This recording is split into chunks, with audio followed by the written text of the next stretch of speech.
பாயசம் பண்ண சொல்றாங்கம்மா. இதெல்லாம் நம்மகிட்ட சொல்லவே இல்ல கல்யாணத்துக்கு முன்னாடி. எவ்வளவு ஸ்பூன்மா பால் ஊத்தணும்? டம்ளரா? எந்த டம்ளர்மா? சின்ன டம்ளரா பெரிய டம்ளராமா? வீட்டுக்கே வந்துட்டோம்மா, எல்லாம் எனக்கு தெரியவே தெரியாது.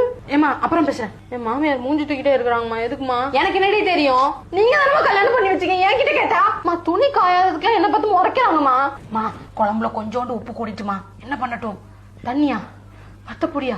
சீக்கிரமா நான் அப்புறம் பேசுறேம்மா. அப்புறம் பேசுறேன்னு சொல்லிட்டு பேசவே இல்ல.